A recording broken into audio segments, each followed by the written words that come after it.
राज्य में 50,000 शिक्षक 25 फरवरी को होंगे बहाल। 254 सामुदायिक स्वास्थ्य केंद्रों में ऑक्सीजन पाइपलाइन बिछेगी। बिहार में 40% सैंपल की हो रही है आरटीपीसीआर जांच। और इधर जल जमाव वाले इलाकों में दलहन तिलहन को नुकसान। आज बिहार में बारिश के असर, कोहरा भी बढ़ेगा। कनकनी बढ़ने के असर। किसानों को नए वर्ष में 10वीं किस्त पास। कांग्रेस को सितंबर तक मिल जाएगा नया अध्यक्ष। बीपीएससी 66वीं में 2 सीटें घटाई। और ई नॉमिनेशन ईपीएफओ में ई नॉमिनेशन की तिथि बढ़ाई। अब एक कभी भी कर सकते हैं, ईपीएफओ में नॉमिनी के नाम जोड़ सकते हैं। और इधर तय समय में नहीं हो पा रही है ग्रामीण सड़कों की मरम्मत, करना होगा करार। पैसे लेकर समय से बनाएंगे पीएम आवास। और इधर बिहार में वार्ड सचिवों के लिए फैसला लेगी शीघ्र सरकार। बिहार में महिला आरक्षण से शुरू हुआ समाज सुधार। बिहार के मुख्यमंत्री नीतीश कुमार का बड़ा बयान। और इधर गरीबों को पेट्रोल पर 25 रुपये की राहत। अदालतों में नियुक्तियों में देरी के लिए सरकार जिम्मेदार। रमना, देश में कोरोना संक्रमण 25% बढ़ा। और बिहार में एक बार फिर ठंड और कोरोना संक्रमण के बढ़ने के कारण स्कूल हो सकते हैं बंद। नमस्कार, आप इस समय देख रहे हैं मगध संवाद के खास कार्यक्रम सुबह सवेरे। मैं आपके साथ हूं सुनील बोबी। और मगध संवाद के खास कार्यक्रम सुबह सवेरे में हम खबरों को लेते हैं अखबारों के पन्नों से। अखबारों में क्या छपा है और क्या है आपके लिए काम की खबरें। तमाम खबरों को जानने से पहले आपसे रिक्वेस्ट है कि अगर इस वीडियो को हमारे फेसबुक पेज पर देख रहे हैं तो फेसबुक पेज को लाइक कर लें। यूट्यूब चैनल पर देख रहे हैं तो यूट्यूब चैनल को सब्सक्राइब कर लें। और वीडियो पसंद आए तो लाइक जरूर करिएगा। चलिए खबरों की सिलसिला शुरू करते हैं। सबसे पहले कर्मचारियों के लिए एक बड़ी खबर निकलकर सामने आ रही है, जहां कर्मचारी, पूरे देश की कर्मचारी, चाहे वो बिहार की कर्मचारी हो या पूरे देश की कर्मचारी हो, चाहे वह शिक्षक हो, नियोजित शिक्षक हो, तमाम लोगों को एक बड़ी राहत मिली है। जहां ईपीएफओ में अपने नॉमिनी के नाम जोड़ने के लिए लोग समस्या के बीच से गुजर रहे थे, क्योंकि पोर्टल खुल नहीं पा रहा था, यानी वेबसाइट खुल नहीं पा रहा था। अब ईपीएफओ ने अपने ट्विटर हैंडल पर ऐलान कर दिया है कि इन नॉमिनेशन आप कभी भी कर सकते हैं, अपना नॉमिनी का नाम कभी भी जोड़ सकते हैं, फिर बदल कर सकते हैं। तमाम चीज़ों के लिए छूट दी गई है, लेकिन रिक्वेस्ट किया गया है कि जितना जल्द हो सके नॉमिनी का नाम जुड़वा लें, ताकि आपको इंश्योरेंस का फायदा मिल सके। और ई नॉमिनेशन का नाम जोड़ने से एक बड़ी फायदा बताया गया है कि निश्चित तौर पर आपको पैसे निकासी में कार्यालय के दौड़ नहीं लगाना पड़ेगा, बल्कि आपको ट्रांसफर करने के लिए आप कह सकते हैं ट्रांसफर, पेंशन और इंश्योरेंस सुविधा जल्द मिल पाएगा, यानी ऑनलाइन हर सुविधा आपको मिल पाएगा। ट्विटर हैंडल पर ईपीएफओ के ऑफिशियल वेबसाइट पर इसे कहा गया है। तो मुख्य तौर पर एक बड़ी राहत मिली है बिहार के कर्मचारियों को, शिक्षकों को मिली है राहत कि आप ई नॉमिनेशन कभी भी कर सकते हैं। और इधर शिक्षक अभ्यर्थियों के लिए एक बड़ी खुशखबरी निकलकर सामने आई है। शिक्षा विभाग ने जारी किया आदेश, प्रारंभिक विद्यालयों के लिए चयनित अभ्यर्थियों को मिलेगा अब नियुक्ति पत्र। राज्य में 50,000 शिक्षक 25 फरवरी को होंगे बहाल। और इधर आपको हम बता दें कि एक साथ मिलेगा नियुक्ति पत्र। निर्धारित तिथि से पहले प्रमाण पत्रों का सत्यापन कराना होगा जरूरी।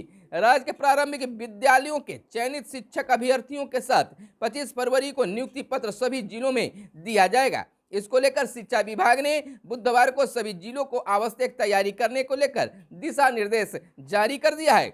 25 फरवरी को करीब 50,000 शिक्षक अभ्यर्थी को नियुक्ति पत्र मिलने की उम्मीद जताई जा रही है।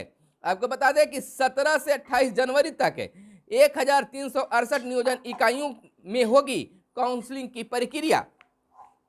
आपको बता दें कि नए साल में शहरों में T+1 व्यवस्था होगी लागू।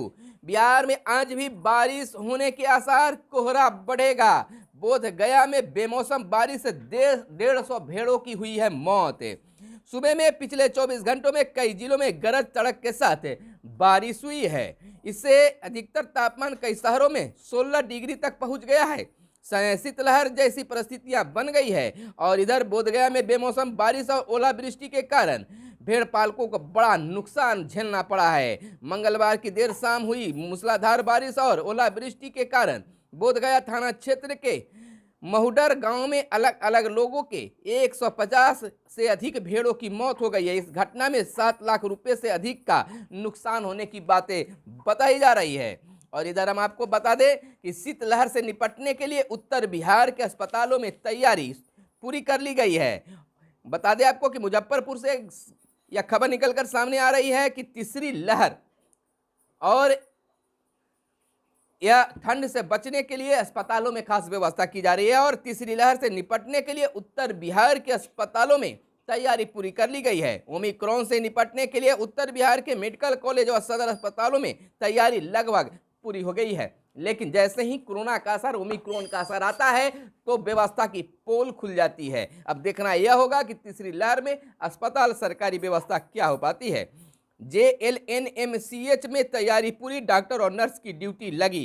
कोरोना की तीसरी लहर को लेकर Jawaharlal Nehru medical college and hospital में पूरी तैयारी कर ली गई है। अस्पताल अधीक्षक डॉक्टर असीम कुमार दास ने बताया कि सभी हॉस्पिटल में 100 बेड का MCH कोरोना आइसोलेशन वार्ड न केवल तैयार है बल्कि यहाँ पर डॉक्टर और नर्सों की ड्यूटी भी लगा दी गई है।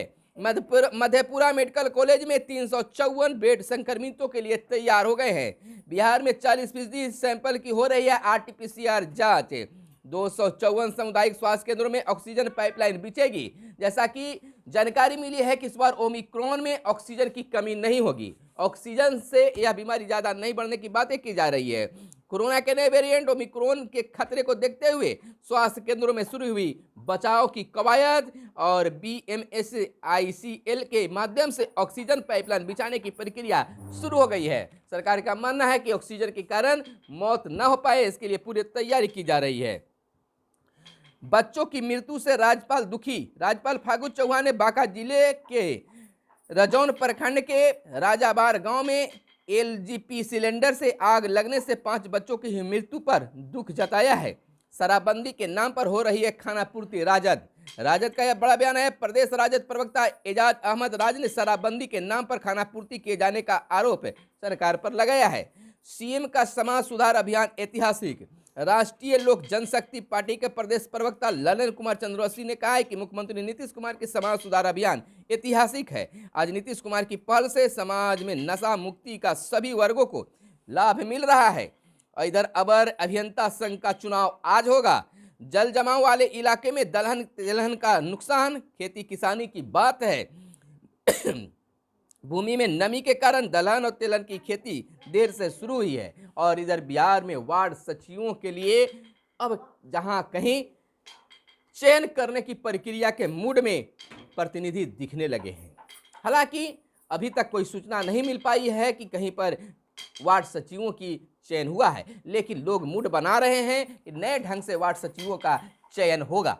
लेकिन एक तरफ जहां प्रदर्शनकारी पटना में अभी टिके हुए हैं, वहीं पर अभी सरकार के पद से कोई खास आदेश चयन या रोकने को लेकर नहीं आया है। अब देखना यह होगा कि नया वार्ड सचिव होता है या पुराने पर ही काम चलेगा। अभी सरकार की ओर से फैसला नहीं है। अगर इस तरह से फैसला नहीं आती है तो जो पहला लेटर निकाला गया है उसके आधार पर जिलों से अगर लेटर निकल गए तो पंचायतों के वार्डों में नए वार्ड सचिवों का चयन की प्रक्रिया शुरू कर दी जाएगी। अब 1-2 दिनों की बात बची है। इधर हम आपको बता दें कि DM क्रिटिकल केयर कोर्स में दाखिला होगा। 1 से पटना साहिब में रुकेगी 46 ट्रेनें। और आपको बता दें कि BPSC 66वीं में 2 सीटें घटाई गई है। एक पदाधिकारी के 2 पदों को घटा दिया गया है। 4 पद बढ़ा दिए गए हैं। और 67वीं परीक्षा के तहत 67वीं में PT के लिए तारीख का है इंतजार। और तय समय में नहीं हो पा रही है ग्रामीण सड़कों की मरम्मत। बिहार लोक शिकायत निवारण अधिकार अधिनियम का हो रहा है खुल्लम खुल्ला उल्लंघन। इधर हम आपको बता दें कि अब कांग्रेस को सितंबर तक मिल जाएगा नया अध्यक्ष। केंद्रीय चुनाव प्राधिकार के अध्यक्ष मधुसूदन मिस्त्री ने दी यह जानकारी। कांग्रेस कार्य समिति सितंबर तक पूरी कर लेगी चुनाव की प्रक्रिया। और इधर हम आपको बताते चले कि देश में कोरोना संक्रमण 25% बढ़ा है। कुछ दिनों में कोरोना विस्फोट होने के अनुमान भी लगाए जा रहे हैं। 143 करोड़ से अधिक लोगों को अब तक कोरोना की खुराक दी जा चुकी है। आपको बता दें कि ओमिक्रॉन के बढ़ते खतरों के बीच देश में कोरोना संक्रमण की रफ्तार भी तेज हो गई है। बुधवार को 9,195 नए मामले सामने आए हैं। जो एक दिन पहले के मुकाबले करीब 25% ज़्यादा है। आपको इधर अदालत में नियुक्तियों में देरी के लिए सरकार जिम्मेवार। रमना, देश के मुख्य न्यायाधीश एनवी रमना ने कहा है कि आज देश की अदालतों में करीब 4.60 करोड़ मुकदमे लंबित पड़े हुए हैं।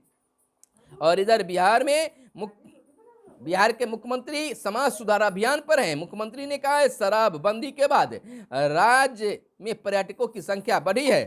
बिहार में महिला आरक्षण की शुरुआत समाज सुधार है। यानी कहा गया कि बिहार में, मुख्यमंत्री ने कहा है कि बिहार में महिला आरक्षण से शुरू हुआ समाज सुधार का अभियान। बांका में 5 मृत परिजनों को मिलेंगे 4-4 लाख रुपए और शराब पीना मौलिक अधिकार नहीं है। आपको बता दें कि मुख्यमंत्री नीतीश कुमार ने कहा है कि बिहार में महिला आरक्षण से समाज सुधार का अभियान हमने शुरू किया है। सबसे पहले वर्ष 2006 में होने वाले पंचायत चुनाव में हमने एक कानून बनाया जिसमें तय किया गया कि 50% आरक्षण महिलाओं के लिए रहेगा और इसी से अभियान को एक रफ्तार मिली है। और इधर गरीबों को पेट्रोल पर 25 रुपये की राहत। झारखंड सरकार मुख्यमंत्री हेमंत सोरेन ने राज्य के राशन कार्डधारी दोपहिया वाहन चालकों को पेट्रोल पर प्रति लीटर 25 रुपये राहत देने का ऐलान किया है। यह एक बड़ी राहत के रूप में देखा जा रहा है। इधर देश में निर्माण को 351 प्रौद्योगिकियों की हुई है पहचान। और इधर कुछ और खबरें जो हैं जो आपको जानना शायद जरूरी है, जो आपको हम फटाफट अंदाज में बता दें। अमेरिका में पहली बार 5.12 लाख के सामने और साधारण जुकाम, फ्लू और कोरोना के अंतर को समझना होगा जरूरी। साधारण जुकाम, फ्लू और कोरोना में अंतर को समझना अब जरूरी होगा। सिर दर्द और सूखी खांसी आने पर कोरोना का खतरा, यानी कि सिर दर्द और सूखी खांसी है तो कोरोना के आने का खतरा है। 3 रोगों में से यह लक्षण है। फ्लू और साधारण जुकाम में अंतर समझना होगा। और इधर टीके की 4 खुराक लेने वाली महिला हुई संक्रमित, यानी कि संक्रमित हो रही है खुराक लेने के बाद भी। और इधर बूस्टर खुराक ओमिक्रॉन के खिलाफ कारगर। अध्ययन के महत्वपूर्ण निष्कर्ष निकला है। बंगाल में समीक्षा का आदेश। धन शोधन केस में देशमुख के बेटे भी आरोपी बनाए गए। बर्फबारी और बारिश में बढ़ी है ठंड। और इधर कुछ बात कर ले क्रिकेट से तो पहले टेस्ट में टीम इंडिया का पलड़ा भारी और आई लीग पर संकट, कोविड की चपेट में 7 खिलाड़ी। तो आज के खबरों में बस इतना ही। फिर मिलते हैं अगले वीडियो में, तब तक के लिए दीजिए इजाजत। धन्यवाद। जय हिंद, जय भारत, वंदे मातरम।